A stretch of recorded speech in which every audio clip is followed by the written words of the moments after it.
Funding for Detroit Performs is provided by the Michigan Council for Arts and Cultural Affairs and the National Endowment for the Arts, and by contributions to your PBS station from viewers like you. Thank you.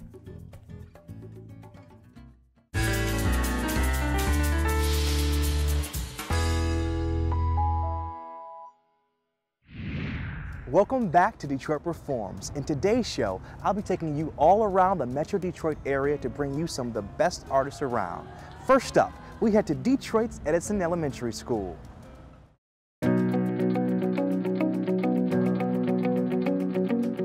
Art really just helps me express my creativity and my feelings. It takes me on a cool adventure.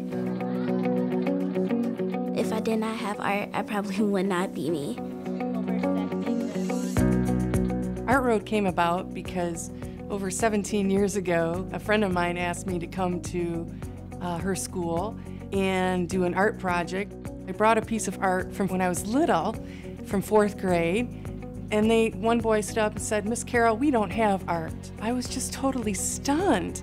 So I volunteered for 7 years, and then my husband and I founded Art Road nonprofit to bring art class back to more schools. Currently, approximately 60 to 70% of the schools in Detroit do not have art programs. Education in art is an integral part of development of a human being.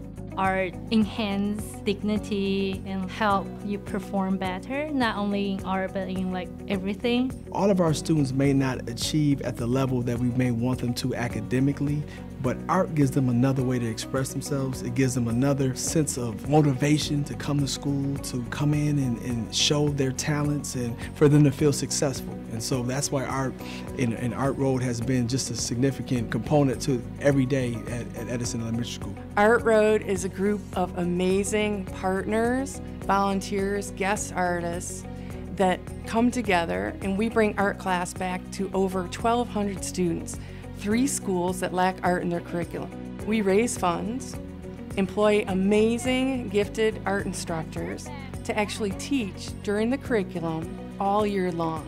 So the students come down to their art teacher that we employ, and they have art class, just like we had when we were little. For today, we're going to do something special with the clay. The kids respond to the art, I think because art touches on such a personal human part of us. They respond in a huge variety of emotions, but mostly they respond with excitement. Art ignites your brain. There's so much of your brain active when you're creating art. Every children has an innate ability of becoming artists and great artists. For kids, it's like there's no boundaries. They can think outside of the box easily. And sometimes I will how do you come up with this project? And I'm so amazed by just each of them. What we found is that because they have art class through Art Road, they actually take and carry the projects forward to their own home. I do a lot of stuff, sometimes I will go online and look for pictures to just paint and stuff, and sometimes me and my brother would just go home and just draw random stuff.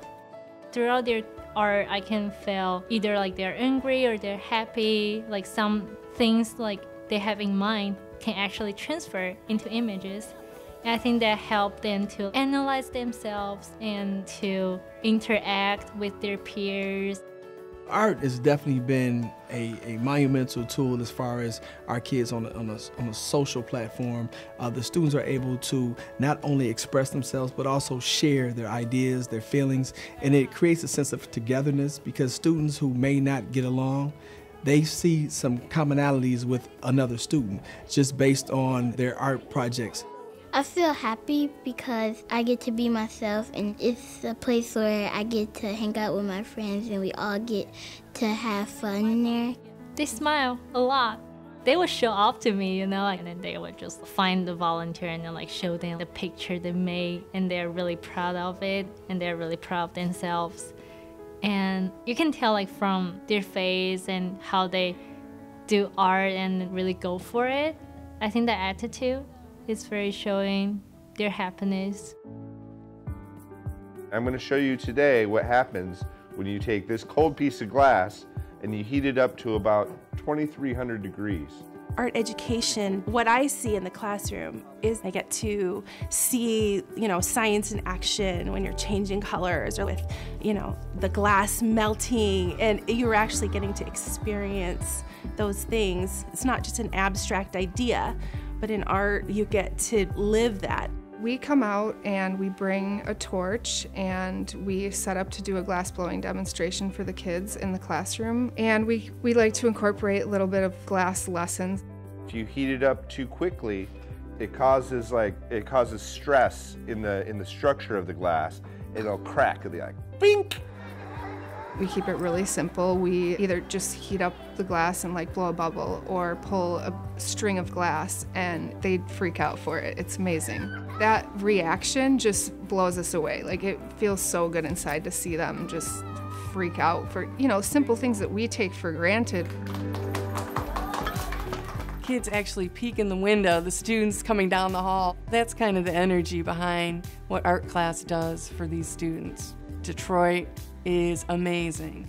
Our young artists are going to be the future designers of the world. All the amazing art that we have done with our signature projects, from painted hubcaps, our hubcap collection, to our mascot, our art dogs, to our amazing quilts that we've done in class, to our everyday projects that are just absolutely stunning, that we are showing the world visually that art and our students in Detroit matter. I want to have art jazz every day because it is so cool, and it really makes me feel good.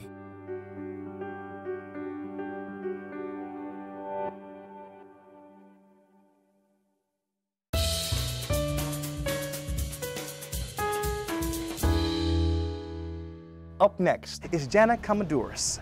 Now, this girl is a master of many crafts as a photographer, jewelry designer, and clothing designer. And what's really cool is where she gets her inspiration and what she uses in her designs. Check it out.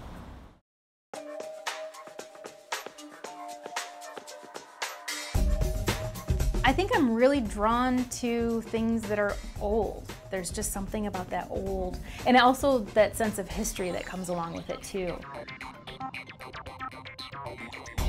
When I went to college, I did photography and got wrapped up in that, and realized that's kind of how I've always seen the world. Just didn't ever have the camera or the access to it. I remember playing with focus with my eyes. So I would have an object in front, and I remember just kind of keeping that in focus and blurring the back and then switching, and not even knowing that that was depth of field. I ended up actually shooting houses and doing real estate, and I'm still doing it. It's been 16 years. That's kind of, I guess, you could say, my real job. But then on a website called freecycle.org, there was a cash register from the 1950s, and I just knew I wanted it. I don't know why, but I knew I wanted it. So I went and picked it up. It weighed almost 100 pounds, and I started taking it apart, and the pieces inside were almost completely black. You could barely even tell, what they were. And then I started shining them up, and as soon as I saw them all shiny and realized their potential, I thought, this has to be jewelry. My jewelry and even the dresses sort of relate to the photography in the way that I like to do things that are overlooked and maybe even seen as garbage, with the machines and stuff, and then kind of bringing more life into them and making them beautiful. I like to try and take these big gears and things like that, but then pay attention to current fashion and what's sort of in style, and see how I can combine them and just bring it back to life. The hard part is finding parts nowadays that are still metal and that are small enough to make into jewelry. So that's kind of always been a little bit of a challenge. Right now I'm looking for the old vintage keys, because keys are becoming obsolete too. So I'm trying to hoard them whenever I can find them. But as far as the dresses, how that came along is I was doing a fashion show for Lawrence Tech University for the main event. And they said, we're going to challenge the designers and we're going to give you all pieces of, automotive parts. And I said, perfect, that's what I do already. But they didn't give me any metal. Instead, they gave me all these materials and things. And I'd always sewn a little bit, and I always wanted to be a fashion designer growing up. But I thought, well, this is my chance. I thought I'm just gonna start making dresses and, you know, see what happens. So I won that contest, and then that turned into getting asked to do the DIA Samurai Exhibit one, and I ended up winning that one, and I used the same material. So I went back to the company that makes it in Tiva, and I said, what about charity preview? You know, what if we made some dresses for charity preview? And they said, yeah. I really love it. It's fun. It's right up my alley because I think I would get bored with regular material.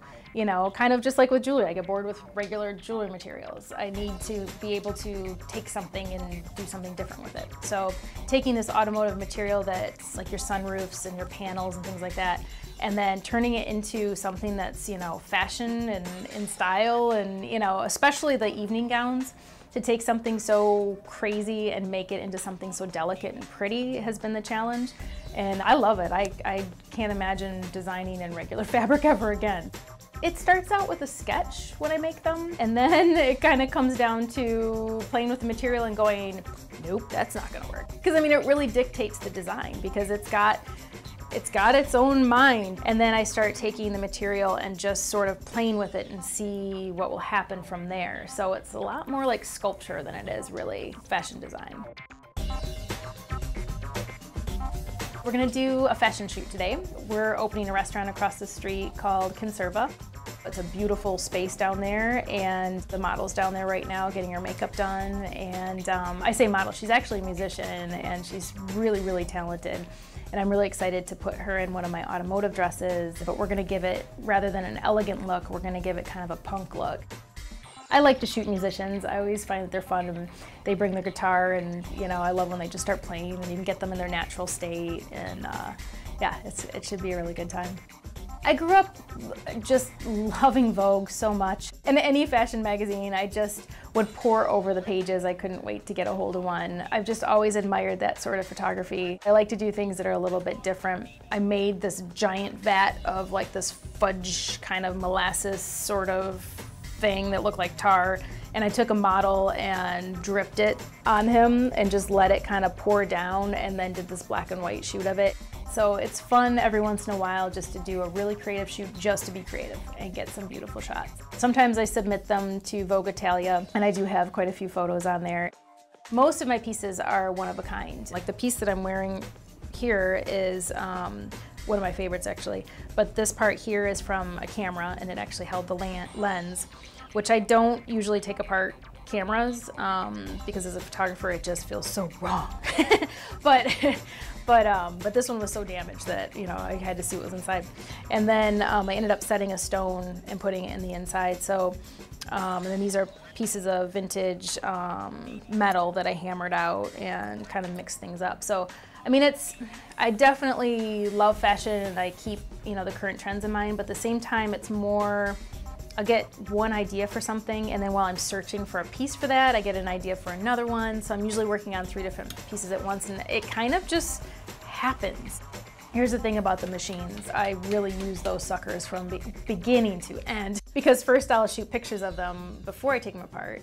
I take apart the process of taking them apart, then I use it in the jewelry, and then of course shoot more photos. Put it on models, shoot more photos, make fine art prints there. So the pop-up numbers that come out of the cash register were laying in a box, and I just shot a photo of it. Someone said, you know, those almost look like dates. And so I started doing date photos.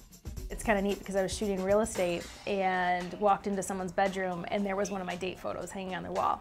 And that was pretty cool to see. That's definitely a reward. And sometimes I ask my customers when I do something special, you know, like a custom order or something, I ask them to send me a photo when it's all framed and hung, and because I just like seeing where it ends up. I like seeing its eventual home. The name of my studio is Lilac Pop Studio. I'm located in Ferndale, so I'm right at the corner of 9 Mile and Woodward inside the Ferndale Center building.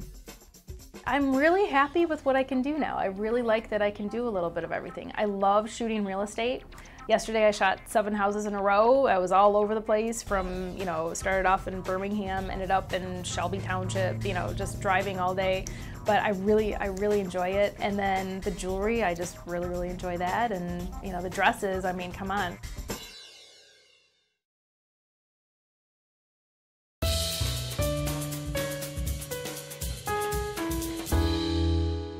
Up next, these children are the future of music. The Detroit Youth Choir energizes audiences with their dancing, acting, and of course, incredible voices. We went out to a rehearsal for their newest performance, Miseducated. Class is now in session.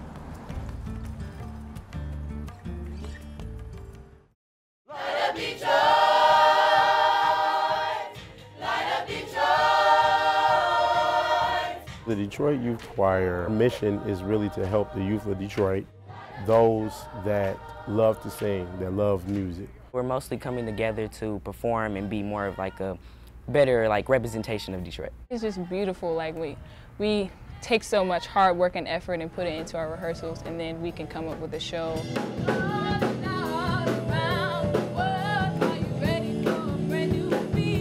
They're beyond what you could ever imagine as a group of children. It will bring tears to your eyes because they feel what they sing. They truly exhibit what they feel.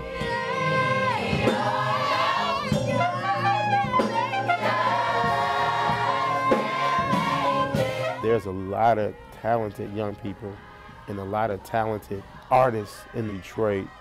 There's a lack of programs out here for young people. And I just decided I want to give back to my community. One more time, if you can talk, you can sing. And I believe that I can get the worst vocal person to sing. 2, ready, and you might win some, but you really lost one. It's all about making them feel comfortable and giving them encouraging, confidence and advice on how to strengthen their voice. And y'all be loud, because I'm standing right here, I can't even hear you. He really teaches us how to hit notes and be on key and how we can blend all of our voices together, like unison, harmony, and all that kind of things.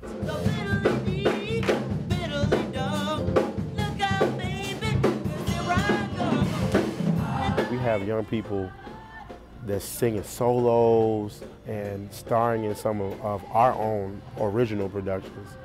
For example, we've done Motown, we've done classical, we've done R&B, we've done the Negro spiritual. We do all genres of music, so they're getting exposure.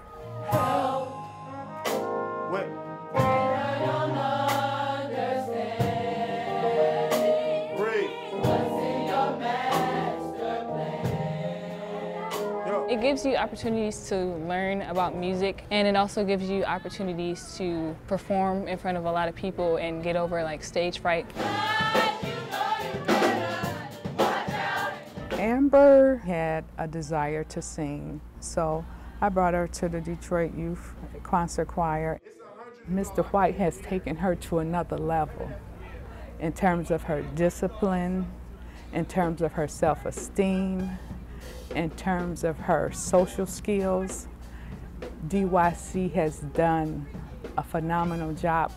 I do see that being a part of the choir has given them the opportunity and preparing them for regular life.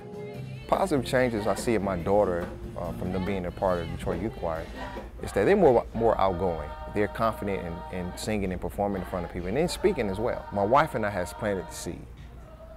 The Detroit Youth Choir waters that seed. The Detroit Youth Choir rehearses 1 day a week, generally, for 5 hours. And we also have a day during the week where we do choreography. And we also have an acting component as well. So you have to be all three. You have to dance, you have to sing, you have to act. So that's what sets us apart. Coming to rehearsal each week is like seeing your friends and your family over and over again. And it's like you never get tired of seeing them. It's mostly like an escape from the real world. It's like a place that we can actually go to and have someone that believes in us and that actually has a dream and a goal for us in the future. 1, 2, ready, go. You might win. We're doing a tribute show to the artist Lauryn Hill. We're practicing the acting and the music for that show. The name of the show is Miseducated. Class is now in session. So it's a take off of Miseducation of Lauryn Hill. And they love it because it's hip hop. They get to rap, they get to sing, they get to dance and act.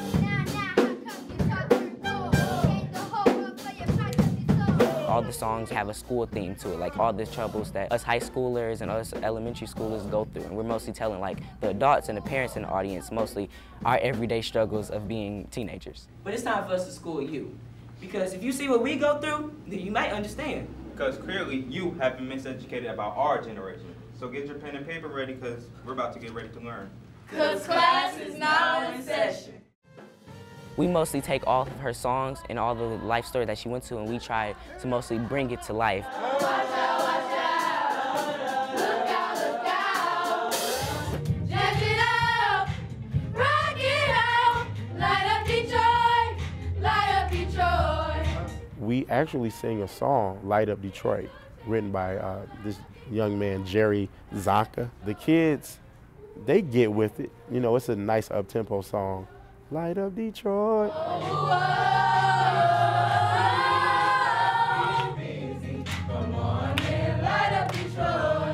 So when we travel, wherever we go, we sing Light Up Detroit because that song represents our city, and we want to make sure that we hold the torch for our city. Light up Detroit. I try to show pride in Detroit every single day. When I wake up in the morning to when I go to sleep. I sing, I dance, I act. I am one of the actors here.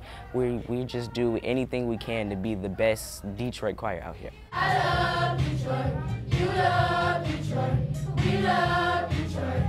Let's light up Detroit. The Detroit Youth Choir, they really prepare you for like different challenges and different opportunities that you would get in life. We really get the skills and the preparation that we need to like become performers or just in the business world. We have some people that went on and got degrees in music and in college, you know, period. We have young people that's in the workforce, and we also have a 99.9% graduation rate with our organization. We have some of the hardest working kids in the city. I just go in and tell them, do your best, have fun, and leave smoke on the ground. Smoke on the ground to me is leave your mark. You know, let's do a song. Let's make the audience stand up and clap. Let's make somebody cry. And if we can do that, we've done our job.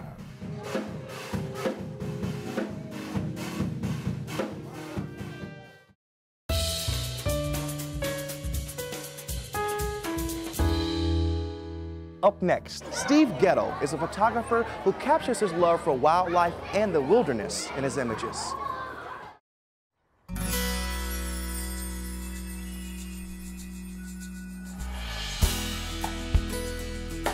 Making beautiful pictures is just a matter of time. The beauty's out there. All you got to do is be out there enough to capture it and be in front of it when it happens. As a little kid, I was out hunting frogs and hunting turtles, and then I picked up a camera to start documenting things that I saw. I've been taking pictures for over 30 years. I started off with a Minolta X370, which was a real entry-level camera. I explored the woods and fields around my home and photographed basically anything in nature that wouldn't stop moving.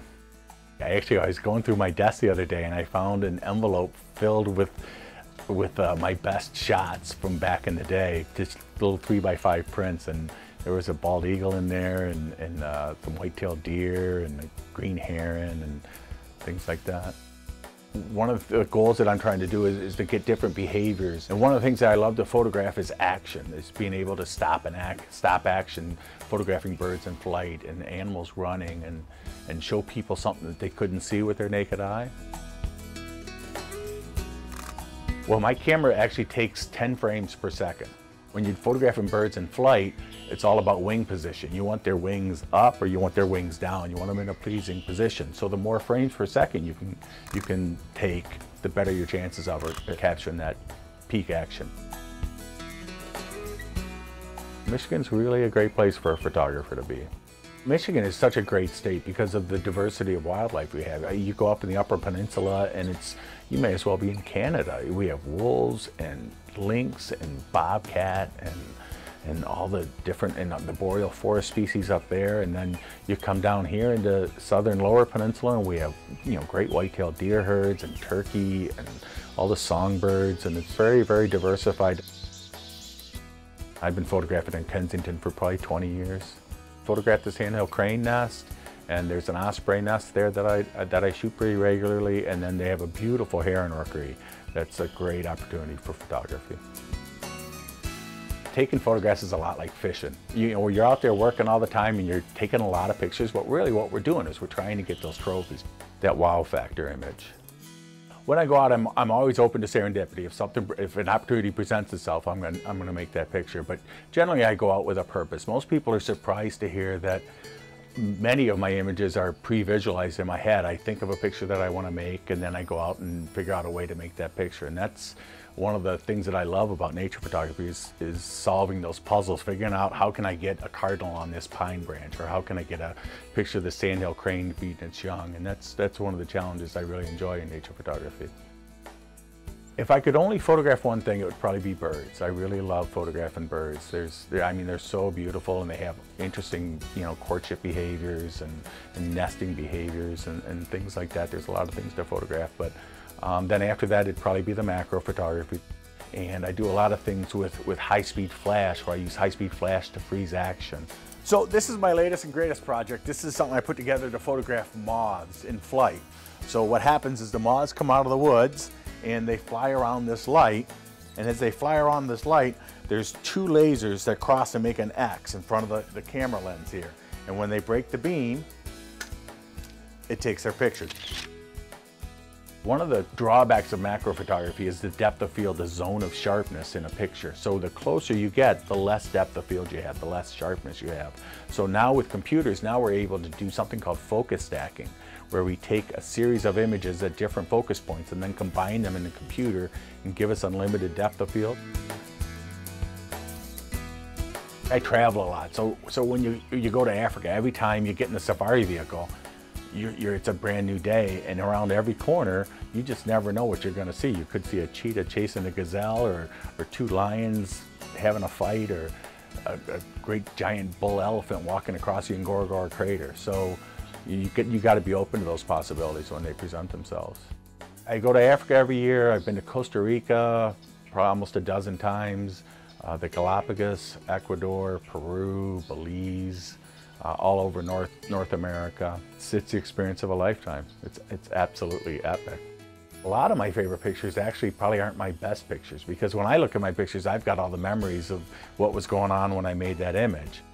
I spend enough time around animals that I can read the signs when they're getting nervous. But I will tell you, one time I was out in Yellowstone, and there was a bull moose, and he was walking through the river, and he stopped behind this hill, and I wanted him to take one more step, so I gave him my "oh," which is female moose for "hey big boy," and this guy came running, and I was with a 600mm lens. I was way far away, and he come running right at me. I started off shooting film, so I actually shoot digital a lot like I shot film. I don't do a lot of Photoshop and things like that to my images. I shoot a format called digital raw, and what that means is it's an unprocessed image in the camera, out of the camera. So I have to color correct it and sharpen it, and that's about all I do to my images. It's important for me to be true to nature and to the image, because I want to preserve it the way it is, and I don't think I need to do anything beyond what I see through the camera usually. You never know what people are going to take away from your work. I would hope that people would take away a love and appreciation for nature, and in a perfect world, want to help preserve it and protect it.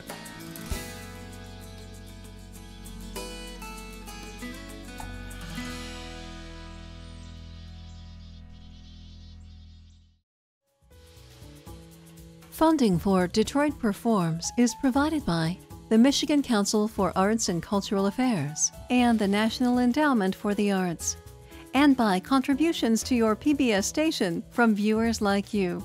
Thank you.